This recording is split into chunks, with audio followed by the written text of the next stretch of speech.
The person next to me is Gaspar Bekers, and he has visited. We have just been on a tour of Norway. We started in Bergen, Stavanger, Arendal, Tønsberg, Drammen, and now we're here in Oslo. So this is our last stop. As you know, Humanist International, they have this program called Humanist at Risk. And there are several people, cases of concern that Humanist at Risk has. And one of the two cases from Europe is the case from Hungary, where Gaspar Bekers is the main person.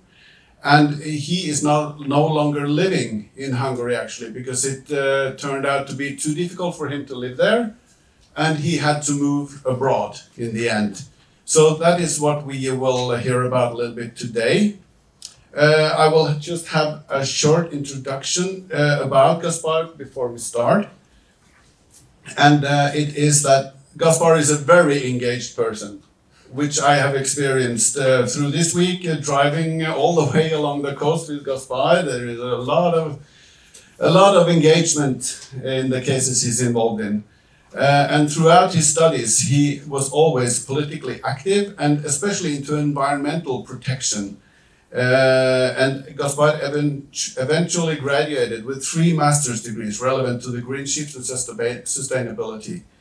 Today, he is very into religious criticism of religion and humanism and atheism. Among other things, he founded the Hungarian Atheist Society. But as mentioned, that wasn't his concern in the first place. It was more like the environment and more general liberal, democratic, and secular values. With his work on all these issues, he wrote countless blog posts and news articles about these issues. And one of these many articles concerned one specific topic, namely infant baptism, barnedåp. And that was an article that proved to be very consequential for him later on. So maybe, Gaspar, we can start there. Can you tell me what you wrote about infant baptism at the time? It was around 2017, wasn't it? It was indeed. So I was still in university, and I was always very interested in child's rights as an activist due to personal and early experiences. And only one of these themes was the intersection of secularism and child's rights. And of course, baptisms was one of the things I was interested in because it's a very symbolic gesture which affects a lot of people. And what I wrote is that according to the UN Convention on the Rights of the Child, a child has a right to religious freedom or belief. And despite the fact that there is a clause saying the parents can raise their child in their own culture, these things don't contradict each other and they don't override each other. They can only be understood in connection. So that means that a parent can, of course, influence the child, but cannot, for example, enter them into a certain religion or political party or ideological group, because that's a symbolic violation of their rights. And not only symbolic in the sense that, for example, in the Catholic Church in Hungary, the parents have to sign a document that they will raise the child in that religion, thus indoctrinating them. And such a symbolic, of course, the symbolic part of baptism is a clear sign to society that we are not respecting children's rights. And then if we are not respecting children's rights, how are we expecting them to become responsible citizens, critically thinking adults? How can we sustain a democracy in the future, which apparently is a huge problem in Hungary, as we all know? So this is what I wrote, and I also added that theologically, baptisms of children don't make sense, because in the Bible, nobody is baptized as a child. Even Jesus himself gets baptized as an adult, which is, of course, the same thing that Baptists and Anabaptists have been saying for hundreds of years. And nobody was actually criticizing this article at the moment, and it didn't create any kind of backlash. You also went to a big youth conference co-sponsored by the Catholic Church and said, because these are like, even though a lot of people probably would disagree with your arguments, that these are kind of totally legitimate views to have, and also you performed them to the people from the Catholic Church with no response in the first place. Yeah. Indeed. So as said, I did one radio interview after this article, but there was no other reaction for or against. And I was invited for a conference on youth rights with about 50 presenters, and I was only one of 2 atheists there, and I was the youngest presenter talking about child abuse in general. So it wasn't connected to secularism, but my my general activism on youth rights. And this was actually in a monastery, so very much embedded into the Catholic Church. And afterwards, the organizers, the priests have approached me and said they were very interested in what I'm going to say, and they have read my articles on secular topics, but they were interested of it's going to be connected or not, and they were very impressed on my approach and my speech on children's rights. And that was also reinforced by an article later on that praised my speech, and I had a letter of congratulations from the bishop as well. So then, moving on, that was the background. In December 2020, like 3 years after you had published this article on infant baptism, you got a job as an environmental advisor for the city administration of Budapest. And then the old blog post about baptism was revived, so to say. Can you tell us what happened with that old blog post when you got that job? Yes, well, I got the job in City Hall, and it's important to know that City Hall is in opposition to Orban. So the City Hall is led by a mayor, like some other bigger cities in Hungary, who is not from Orban's party, but from the opposition, which is a so-called like self-proclaimed like liberal, progressive, leftist, like it's not well defined, but some opposition to Orban. So basically, they are faced with daily attacks from the media and the media empire that the regime has built in Hungary. Like if there are homeless people on the street, it's the mayor's fault. If there are traffic jam, it's the mayor's fault. Things like that. And I became a part of one of these attacks on City Hall, and it was two birds with one stone, because of course as an activist in secular and children's rights, I was always on the regime's radar, although not as much as during my younger years when I was in education. But I think they thought that this would be a great opportunity to attack both. So what happened is that a newspaper, which is actually owned by the Christian Democratic Party, which is co-governing with Orban's majority party, wrote an newspaper. So there's a newspaper called Sunday, and they have this newspaper co-owned by the Christian Democratic Party, and they have journalists who were actually neo-Nazis. They were members of neo-Nazi groups, and one of them wrote an article that I was a blasphemer and a Christian hater, and I incited against Christians because I criticized infant baptism. And they also mentioned some other article and memes I shared, things like that. So they were trying to fish around to create a hysteria against City Hall and of course against me. Yeah, so it was like right-wing blogs. They tried to dig up any kind of dirt on you because you got the public attention. And of course this goes into the bigger picture of a very national conservative Orban government and a little bit more liberal city administration, which is a division that we can imagine, of course.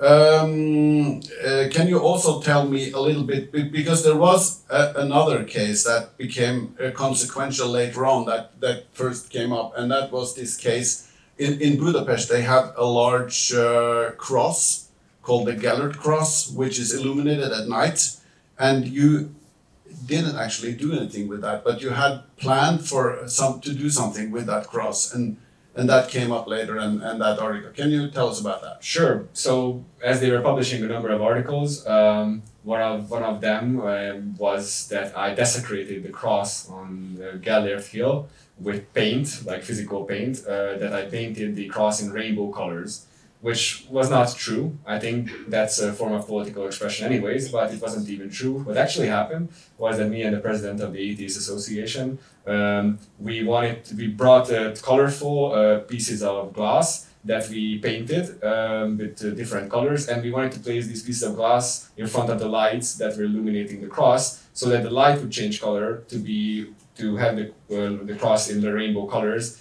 promoting tolerance and acceptance of sexual minorities, and also saying that whoever is protesting this will expose themselves as bigots. And being a bigot is not a human right. It's not something that we should take into account. So that would have been the action. But this didn't even work because the light didn't actually change color because of these discs. So we abandoned the project. But nonetheless, this was on a podcast talk show that we had with actually a Christian theologian who thought this action was fine. And this got turned into this scandal that we desecrated this public cross with, of course, paint, which didn't happen. Yeah, so it's a good example of how these national conservatives distorted you just told about this thing on a podcast, and it never really actually happened. Yeah.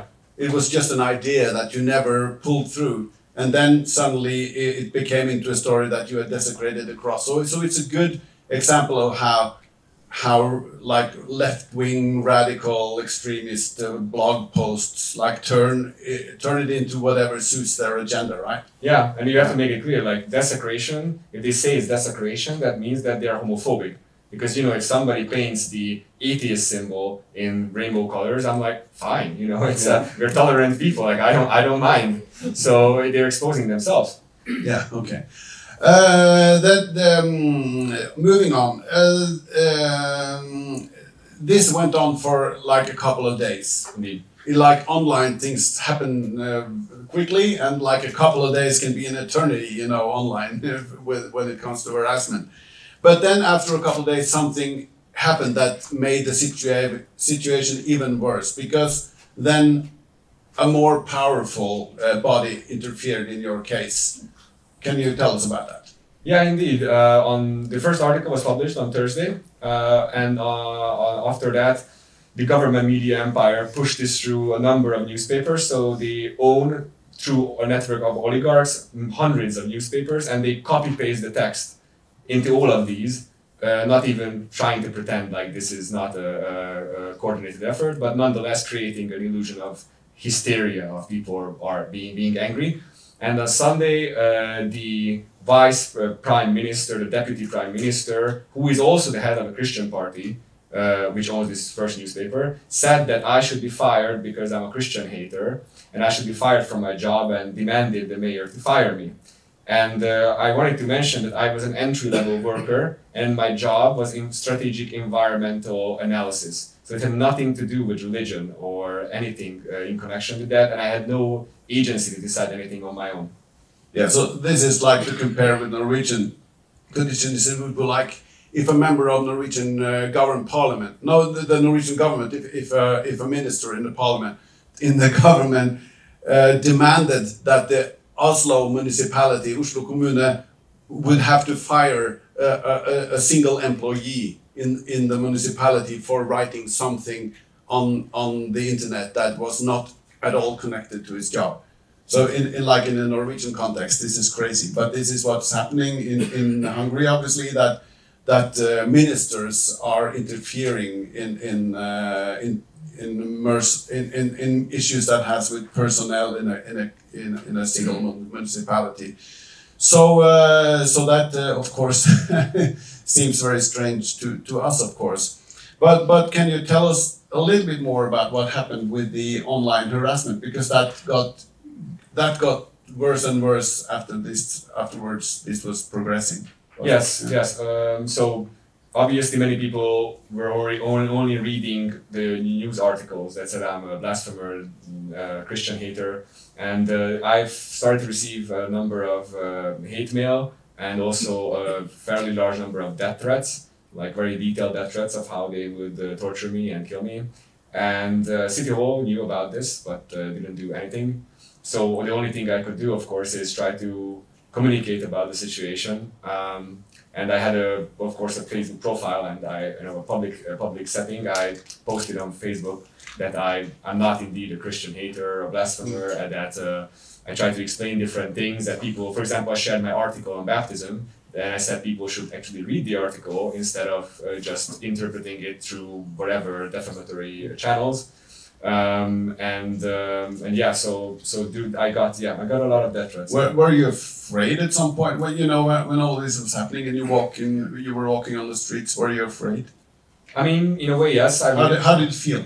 I was a well-known activist before, so I did more than 100 interviews in Hungarian TV and radio and newspaper before that, mostly connected to just general children's rights activism. And my face was in all the articles. So I was not necessarily afraid in the sense that usually activists are not attacked in Hungary physically. But on the other hand, religious extremism can be very dangerous when it comes to physical or other types of attacks, as we know, both from any monotheistic or Abrahamic religion. So I would say, concerned. Mm-hmm. So, then what happened after this? What happened? What did the city hall in Budapest do after the government put pressure on the municipality to fire you? What happened? Yes, well, basically nobody thought that there would be anything problematic. So my own bosses, my superiors, who actually very much liked me and I'm still in good terms with them, and I got excellent performance reviews, they were not concerned. They were like, well, this happens every day. Our deputy head of unit also got an article published about her years prior because she was like a member of an NGO from George Soros, and this will just blow over. So they were not concerned. And it's not that I was naive, it was them who are political veterans and policy veterans. They were not concerned at all. But yet, things took a turn for the worse on Sunday or early Monday, when without my knowledge, City Hall published a press release where they denounced me. So they said that they distanced themselves from my views, which is of course extreme, because since when does City Hall have a view on baptism? Is there like a council decision? I mean, this would have to mean that my views are so extreme that you don't even have to have a decision, like if somebody is a racist or something. So they denounced me, and they also said that they will punish me because I didn't make it clear that I was not communicating on behalf of City Hall and rather on my personal accord. But this was an old blog post, wasn't it? This Of course. was written a long time before you Years got the ago. employment. And nobody said in these smear articles that I was, confusing the two positions. Like nobody was claiming that. So as you can probably tell, this was the beginning of the end. So they had to somehow connect my past to my present so they can punish me, because obviously you cannot punish somebody for their past. So they need to actualize it. And then on Monday I got an email from the head of the municipality, so not the mayor, but the office, so the administrative office, to appear. And at this point, I had no contact with City Hall, so nobody asked about my opinion or my views or whatever. They just issued this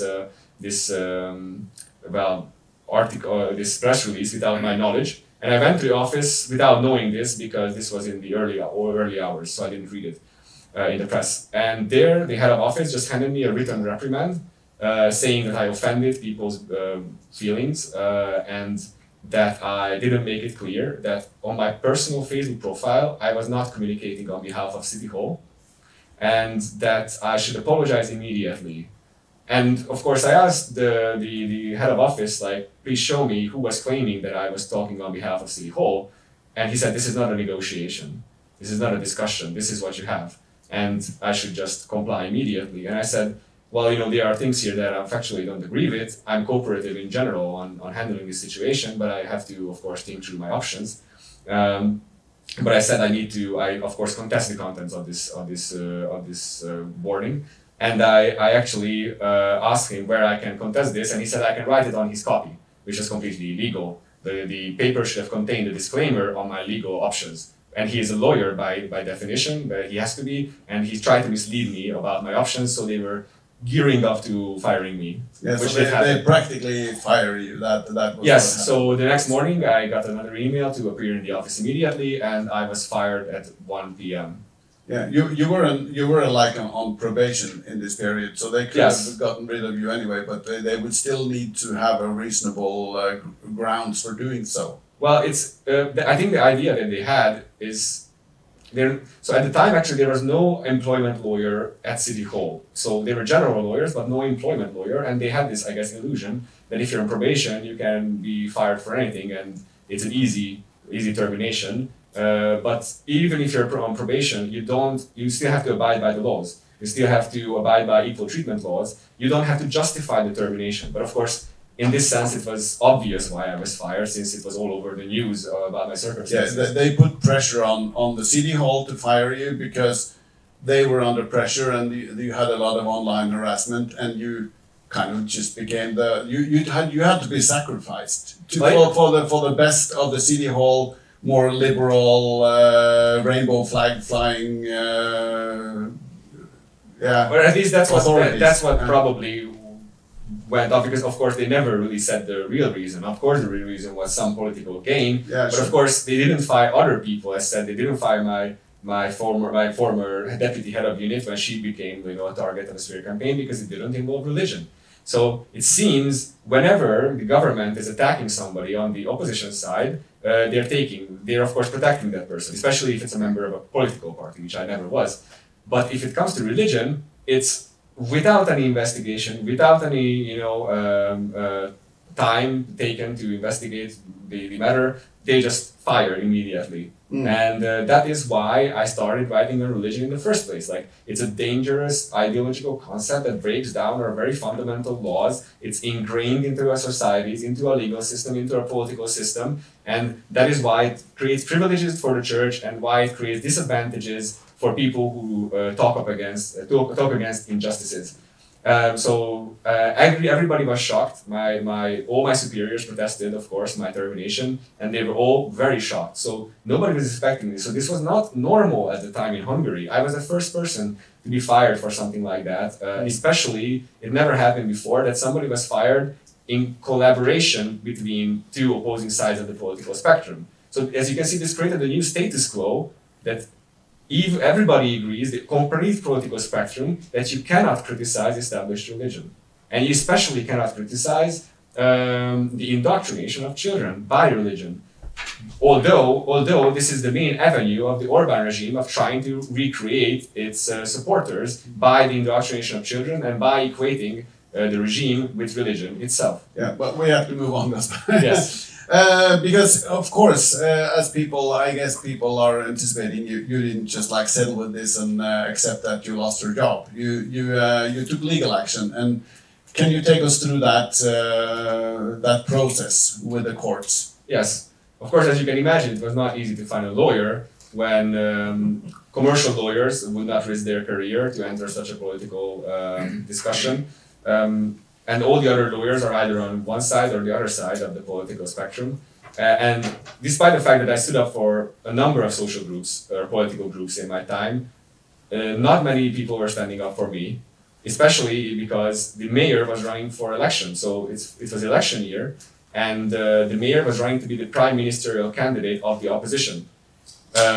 Which might be one of the reasons why he had to sacrifice you. Yes, or that's so they believe. But of course, in the end, we'll get to the point that I don't think this was even politically a good idea. But of course, it was completely immoral and illegal. But the point being is that I was in a difficult spot trying to find legal aid, and one of the few organizations that stood up for me was the Civil Liberties Union in Hungary, which was one of the biggest legal watchdog groups, and they offered to represent me in court for free. Yeah. And so they did, and I had to submit, of course, legal action in 30 days, which I did. So I attacked the decision in court, and I actually won the case in first instance. Why did you win the case? Well, yes, quickly. Very quickly. It's been a long process, and of course, after the talks, I'm very welcome to explain for those who are legally inclined to do so. But of course, City Hall couldn't claim that I was fired for articles years prior. But this mayor actually went on television 2 times, and radio and television once, and he said I was fired because he personally didn't like what I wrote. But the second reason, which was the bigger reason, is that I didn't cooperate with them to make it clear that I was not communicating on behalf of City Hall. So they wanted to communicate that they complied with something, of course, like a little bit of adjustment to like make it seem fairly legal, but they wanted to keep the message to the public that yes, we complied with the Christian fundamentalists, the Nazis actually, because, I mean, without exaggeration. But in court, they came up with completely different arguments. They wanted to have their cake and eat it, which is a problem. But of course, if we had a functioning media, then the media would have asked them, like, why is there a discrepancy? They would have went to the mayor with a microphone, but they didn't. So before I get to just the legal part, I have to emphasize that before I had so many interviews on media, and after this, nobody talked to me.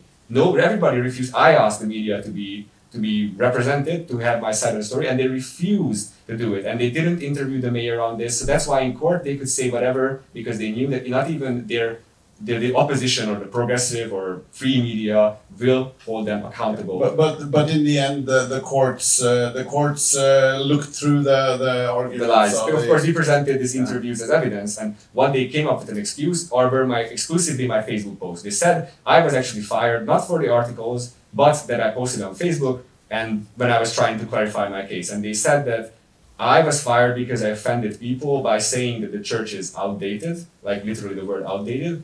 That the people who sent me death threats, and the death threats I listed, I call these people ironically dear Christian people. So the word using the word dear is ironically, of course. Yes. So the City Hall didn't have any problem with people trying to kill me, or at least suggesting, but they had a problem with calling them dear. And they also said, when I called genital mutilation of children unconstitutional, they said that I offended the people who were performing genital mutilation. So none of these circumcision, that it's circumcision, yeah. So, but I mean, it was connected to the relevant change in law, but it doesn't matter. So as you can see, they were fishing around for an excuse, but of course, at the same time, they were basically pushing medieval arguments and something that is completely against what they're publicly claiming when they're like having these commercials about free Budapest, tolerant Budapest. They literally have this hashtag like Budapest is everyone's, free Budapest, like the dark evil Orbán regime versus the light of the mayor and everyone. And the mayor even says like, we protect everyone in this city who is attacked. And then when once he was asked about my case in relation to that by a friend of mine who's a journalist, and he said, oh, it's a complicated case. And that's all he could say. But all the irrational arguments and they were all thrown out. The lies from the City Hall was looked away from the courts. They looked through all of that. That you had been illegally fired. They said he was illegally fired, so it was discrimination. And I wasn't suing as an atheist. I was suing for discrimination on political views, because my lawyer said it's easier to win and it was more applicable, because of course what I was saying wasn't me as an atheist. It was me saying that secularism as a political standpoint.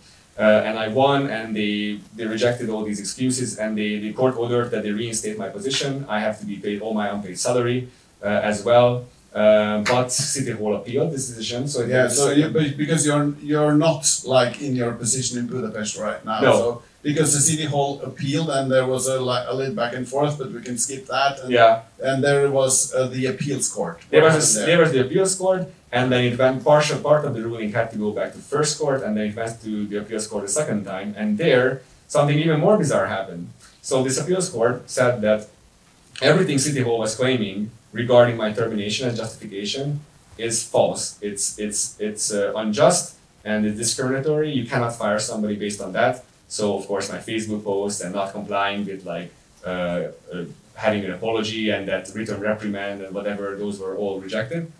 But I'm still legally fired because I desecrated the cross on Gellért Hill. So there the case with the cross came back, where that you actually didn't do even. Let me re-emphasize that City Hall in the lawsuit only claimed that I was fired for Facebook posts. So for 3 years, all the legal documents, they only said that I was fired for Facebook posts, which they have listed, all of them, and of course all the arguments. And then the court comes in, and during the trial, nothing was mentioned about this article. So this argument that the judges invented themselves wasn't even reflected on by any of the parties. This only appeared in the ruling. So before that, nobody ever heard about it. Nobody could make a statement.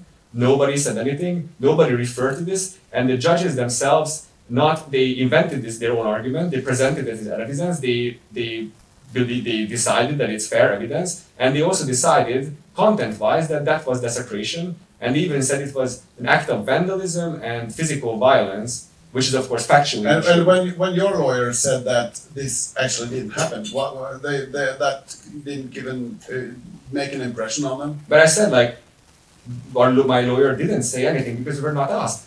Like this, the court didn't ask an opinion about this new piece of evidence, because that was the whole point. This was a show trial, and the whole point is that of course in an appeals court, no new evidence can be presented or new argumentation by the parties. But of course, no evidence can be presented by the judges whatsoever. I mean, it's not a criminal tribunal against me. I mean, I sued City Hall, so nobody can present evidence, and they just invented evidence out of blue, which was of course contradicting City Hall's claim, because City Hall explicitly claimed I was fired for something else, only for something else. So basically, they invented a new argument in the court, and they ruled that that is why the reason I was fired. So now I have a ruling that's enforced, that I was legally fired. I was illegally fired, but also legally fired at the same time. Yes. Because of something you actually didn't. That I didn't even do. Yeah. So that is the case now, and obviously you will be taking this court further on, because the news of your loss in this appeals court, it came just like a couple of weeks ago, right? Indeed. Yeah. So you're at the point where you want to appeal this to the Supreme Court. And I have. You So have- I you have- already launched my appeal to Supreme Court. But you don't because- know if they are going to take the case. No, the deadline has expired for them to respond. But my lawyer said that the Supreme Court judges are highly esteemed and they can do whatever they like, and it's probably a good sign that they will take it, because they can even reject it without inspecting it on a technicality, and that happens a lot of times. But hopefully this means that they take it.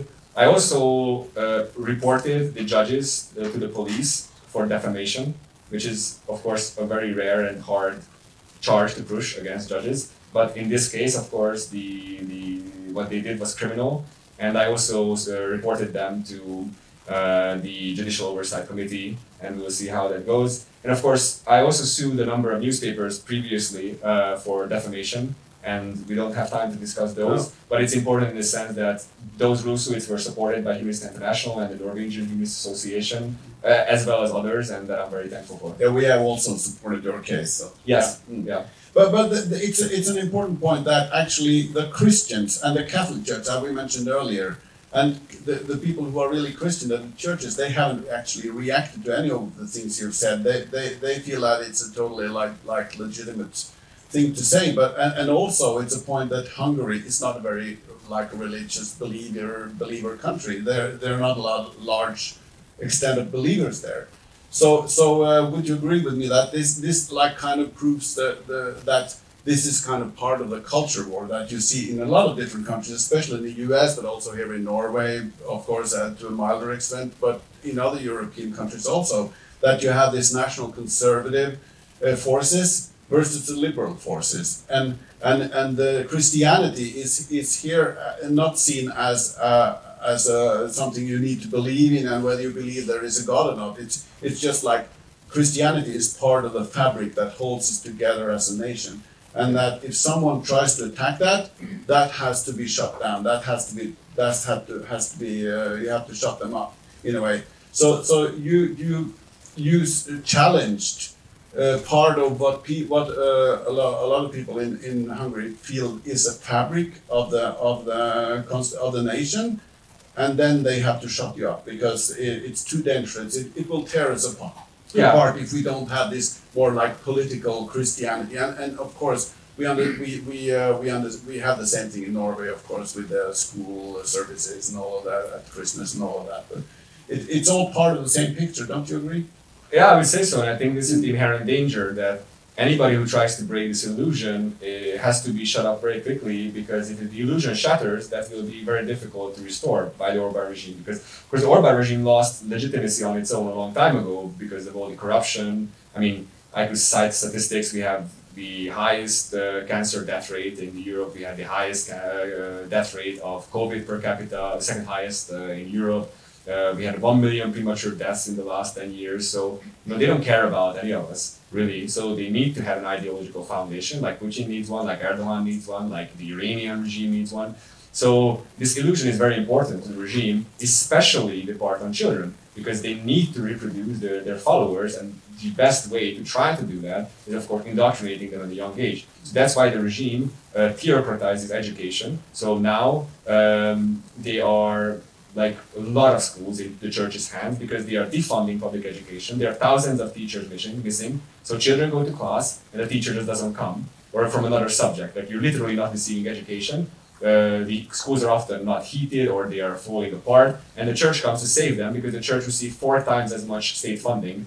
So that's why people feel that the churches and the Christianity play an important role in Hungarian society. But it has actually the other effect. So what's happening, like 90% of child protective services have been outsourced to the church. So people actually are angry. So I think it's more of the politicians who are still subscribing to this illusion that there is this Christian fabric we have to protect, and it doesn't matter how many people are actually Christian, because the last census showed only 43% of Hungarians said that they are Christian. And yet Orban is peddling that we are a Christian nation, it's an illiberal Christian democracy, and of course we have the highest amount of church funding from state money per capita in the entire European Union to keep this illusion Even going. more than us. Yeah, Yes, even more. We're not in the EU, but EU. yeah. But Okay, but Gaspar, we have to move on. Can you tell us something about how this has affected you, like socially, with friends, family, Yeah. like possible when, have you had any luck on Tinder in Hungary and things like that? well, we don't have an atheist in there for sure, but maybe that's a good idea. Yeah, well, luckily my friends and family have been supportive. I think that meant a lot. My parents have been through all my trials, and they have proved very, very helpful, even in the substance of attacking this, because they're academics, not in the field of law or human rights, but in history, and I think their insight was invaluable throughout the lawsuit and their emotional support. And my friends have not abandoned me, so that was a good thing. But of course, politically, I was completely isolated and ostracized. So all the projects I've been working on as a youth rights activist lost a lot of traction because I was kind of a person non grata. I mean, eventually it was better a little bit, but still, for example, I couldn't go on media anymore, really. Especially not about. When you tried to apply for a job, they kind of, it was like a case where they were considering hiring you, but then they went on Google and searched your name, Yeah. and then you kind of, it wasn't interesting anymore. That you have had experience like that, right? Yeah, indeed. So the problem was that I was trying to, of course, apply to jobs, and I had a second job still at the university, it's a Central European University, where I still have a contract actually. So they didn't fire me, but nobody really knew about this at the time because my contract was not finalized, so it wasn't on LinkedIn, and nobody searched enough actually from the regime. But I still wanted to have a main job, of course, and it was difficult because I didn't get any replies from Hungary. And then eventually what really solidified my understanding of the situation is when an academic in Hungary approached me during a presentation I made at a conference wanting to hire me. And we actually had an interview and he wanted to hire me to the Academy of Sciences in Hungary. And then we had an interview, he was saying that he'll send the paperwork soon, but then he sent a letter that the leadership of the academy vetoed my employment on political grounds. And after that, I was pretty sure I will not be able to get employed in Hungary. And on the other thing was that I stood up for so many different groups politically, and almost none of those groups stood up for me because it would have been politically uncomfortable for the mayor who was running for election. And now, after 14 years of the Orban regime, or at the time maybe 10 or 11, people develop this tunnel vision, like anything is better than Orban. Anything is better than Orban. We have to let everything slide. And I'm actually saying the other way around. If we let everything slide, people will not think the opposition is authentic. They will not support it. And the people who are, in the middle, so who are like, there's always, like 30% of people who are undecided, they will not support something that's very similar to what the Orban regime is doing because they will not think that that group is authentic. So I really feel that actually we have to push for more secularism, more progressive ideas in general to convince the people that there is an alternative, that not just like a light version of Orban, because after 14 years we just have to be liked by everyone. You can never be liked by everyone. That's not how politics actually works. But in practice, you became kind of a persona non grata that to be associated with you would reflect badly on a person, including the mayor that presumably is a liberal, but that a lot of liberal people in Hungary would like to have as a president instead of Orban. So they were afraid that you. But then, of course, you're not going to say here like publicly where you're working. But obviously, you just had to seek employment abroad, right? Yeah. After I had this experience with the academy, and of course the whole impression that I was betrayed in a way by even civil society, I felt I need to leave. I felt I will, of course, retain some connection in Hungary, and of course I'm still a member of the Hungarian Atheists Association and very active. But I felt like I needed to leave and escape, and at least for the time being. And of course, with not a lot of job experience as a young professional, it's very hard to just get up and leave, especially in the environment. But now you live abroad. But I do. Yeah. So after 2 years of very hard searching, I managed to get a very, very good job, which I am still employed at. And I'm very happy that it's the same field where I was working in City Hall, just on a lot higher level. And I feel that that was a great vindication. And they are the people who knew my story, and they still wanted to, give me a chance to prove myself as a professional. And I'm very thankful for them. And I guess, the other thing personally which you asked and I didn't answer is the personal life. And yeah, I mean, dating is hard. If you imagine it, that if you go on a date and you have to tell a person that if I can, I will leave tomorrow. If I can't, I will leave the next week. And I've been dating someone and this always came up, and eventually like the relationship stalled because I said like we cannot connect emotionally in a higher level because of the uncertainty that I might just leave. And everything else was working really good, and despite this, we had to break up, and I eventually did in fact leave. Yeah. And before you left, you actually didn't have employment. Of course, that affected you badly economically, of course. Yeah. And you had to move in with your parents, and to be like a young person like yourself in a situation where you have so much going for you and you have so much ambition in your work life. So that kind of everything, like all these cases kind of stalled everything for you in Hungary, so you had to leave. Indeed. So, but we have to finish off now. But I just want to mention in the end that there are actually 3 UN special rapporteurs who have written a letter to Hungarian authorities about your case and asking the Hungary to explain themselves. And one of these special rapporteurs is Nazila Ganea, which was at the World Humanist Congress in Copenhagen last year, that some of you met at least or heard, and 2 others. And if you're interested, this letter that they have written is really a very good, it's only 4 pages, and it's really very good presentation of your case in writing, I think. Indeed. And but they haven't answered.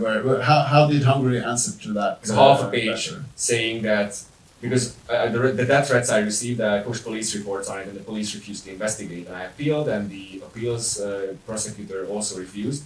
So this was one of the concerns in the letter, of course, that why didn't the authorities prosecute it? And then the Ministry for Foreign Affairs said that everything went according to legal standards, and Christians are more prosecuted anyways. Of course, in Hungary, the Christians prosecute the non-Christians.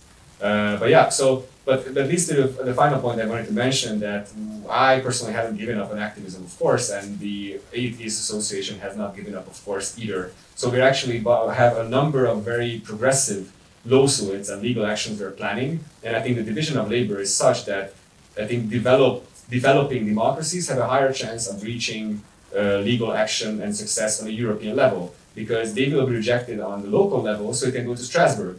And the 3 main cases we are pushing for is the recognition of life stance organizations on par with the churches. And if we would achieve that on a European level, that would help communities, humanist atheist communities across Europe. The second we're pushing is the deletion of baptism records on request based on the GDPR. And that would mean that all countries would have to comply if we win in Strasbourg on a GDPR request, which for now is only by country and not GDPR. Italy already had a lawsuit, Croatia had a lawsuit, and we liaisoned with them as well. And thirdly, we want to push so the equal stance. We have the baptism one, the baptism record one. And finally, we want to push for, which was the third one? I forgot. Yes. I'm sure it was really important. But, yeah, no, I had it in my notes and I had it on the presentation, but it's a bit embarrassing that I forgot. Okay. But nonetheless, we're pushing for a number of different legal actions, and we believe that we are very cost efficient because we're a volunteer organization, and our lawyers have a lower rate than Western Europe. So I think we're very cost efficient, and we have a chance of producing high legal action. Oh, and I remember the third one, sorry. That's fine. The census. So in Hungary, the census was manipulated with the questionnaire. They were asking, what is your religion? And you couldn't say what type of non-religious person you are, like atheist, Buddhist, etc. But you could say what type of religious person you are. So we actually pushed a complaint to the ombudsman, and then the ombudsman rejected us, and we sued the ombudsman, and we are gearing up for Strasbourg. And imagine that, if it goes to Strasbourg, and Strasbourg would say, or the European Court of Justice would say, that all censuses have to be unbiased from now on, that would be a huge blow to theocracies and theocratic regimes everywhere, because everywhere the number of atheists would rise, of course, because the question wouldn't be suggested. So these are just three of the things that we're pushing for amongst other legal actions. Like we want to do our own representative survey in Hungary, because the final point I wanted to mention is that the illusion can be broken of this Christian nation. So the politicians, I think, are living in an illusion, and we need to show them evidence that the people are not thinking like that. So in Hungary, even the Christians are secular most of the time, and the fundamentalists are actually few and in between. So we want to have a representative survey of what people think on the most important secular questions. So we ask them their religion, but we will ask, do you agree with contraception? Do you agree with same-sex marriage? Do you agree with abortion? Do you agree with women's rights? Do you think that churches should be self-funded, or that there should be a state investigation into child abuse? And the hypothesis is, of course, that most people will have a progressive answer regardless of their religious affiliation, or only a small segment will be so fundamentalist. And then we can have the document and present it to politicians that 90% of people are actually secular. So why are you representing and pandering to the 10%?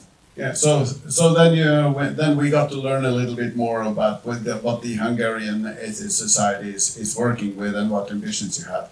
I am confident that all of us in this room, at least myself, will follow the further proceedings in your case and with the Hungarian Atheist Society closely in the future.